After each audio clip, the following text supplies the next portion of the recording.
Kan ya sih tadi kan, dia begitu. Tugas paling berat katanya, Mas. Tugas paling berat. Iya. Oh ya. Iya.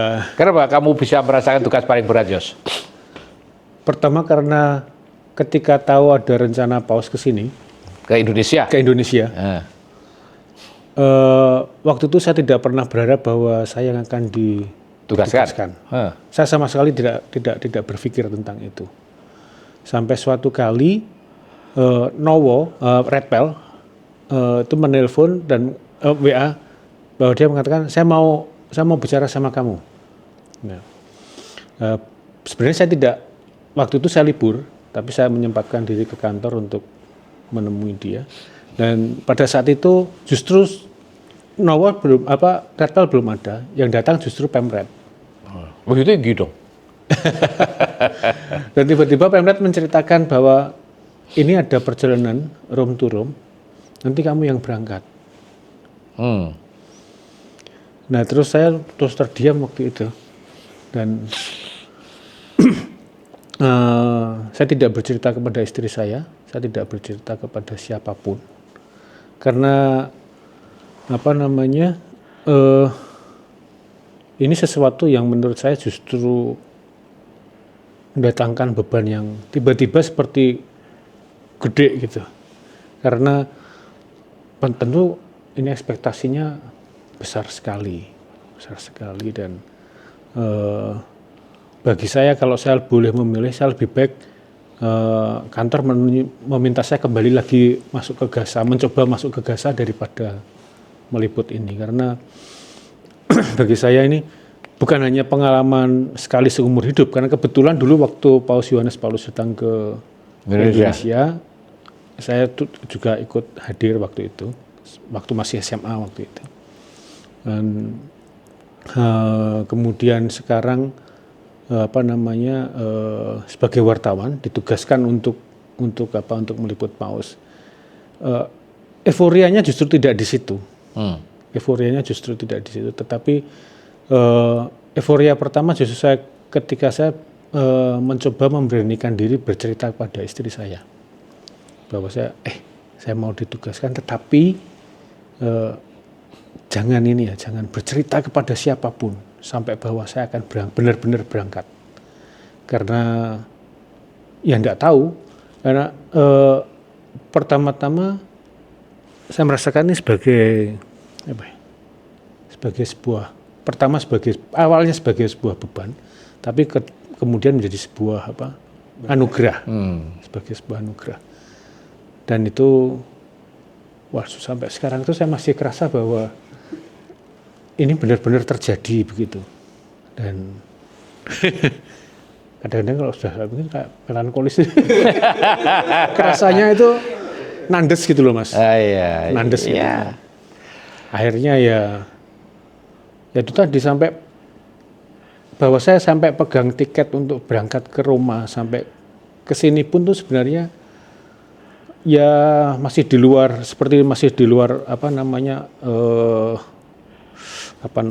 galaksi harian saya gitu, bahwa ini memang benar-benar terjadi gitu. Tapi yang kamu rasakan ketika akhirnya terbang bersama Paus gimana? Seperti tadi Cika merasakan, Bambang rasakan, apa yang terbang bersama Paus itu? Apa sama dengan mereka atau punya perasaan yang lain? Ya Allah. Perasaan awalnya sama. Kami itu kan sebenarnya sempat berseloroh. Kita itu mau kalau ketemu pertama Paus itu kita mau bertanya atau mau minta berkat. Dan dua-duanya kalau saya sendiri ngalami, dua-duanya tidak terjadi. Tidak berkat dan tidak minta berkat dan tidak minta berkat dan tidak bertanya. Kenapa? Saya hanya diam. Oh, kehilangan kata-kata ya kamu? Kehilangan kata-kata. Masuk akal. Bener-bener wah auranya Paus itu sangat terasa. Justru bukan karena kepausannya ya, tapi karena orangnya pribadinya yang sangat humble itu, yang sangat begitu dekat gitu, begitu hangat. suasana bahwa dia sebagai seorang bapak yang memeluk, yang memelihara, yang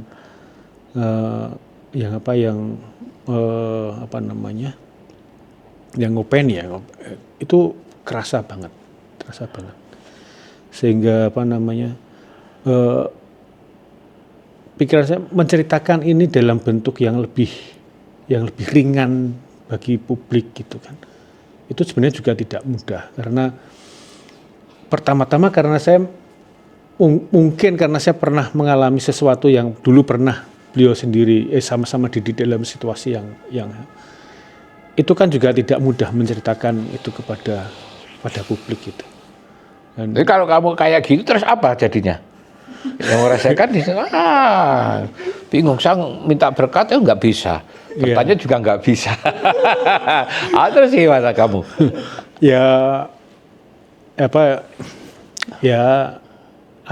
Apa yang saya lihat saja artinya.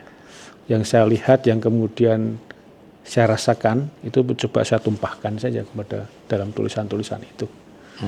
Lebih-lebih kan tentang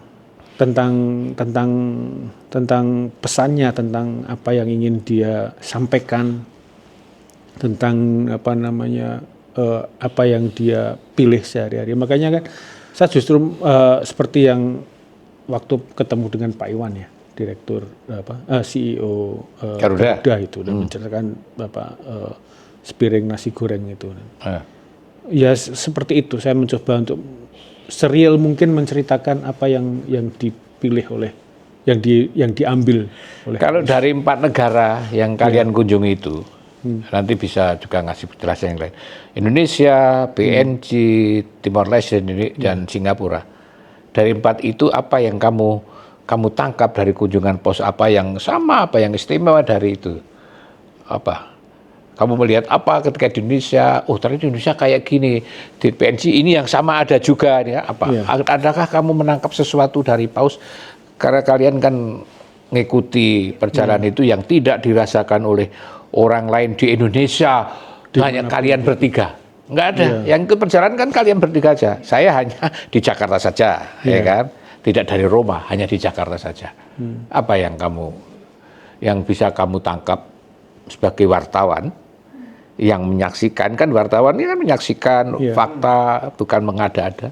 Apa kesimpulanmu dari perjalanan itu? Ya, bahwa Paus bahwa Paus Fransiskus itu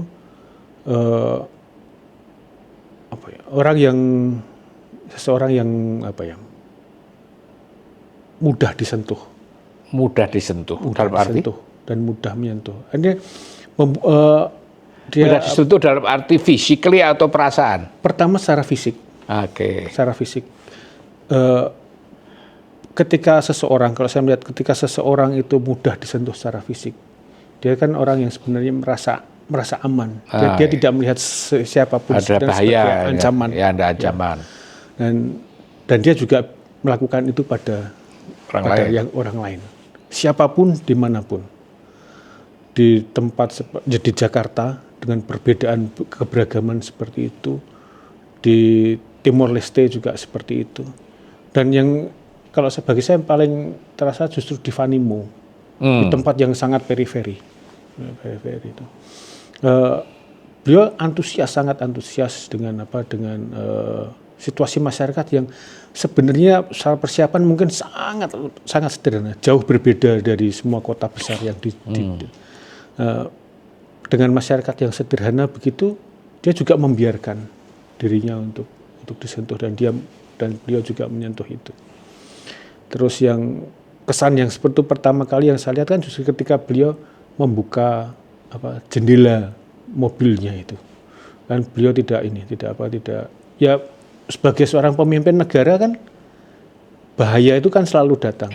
Tapi justru dia lapisan yang paling tipis pun dibuka untuk kemudian membiarkan yang lain, orang itu datang kepada dia. Dan itu yang membuat saya semakin terkesan, apalagi ketika di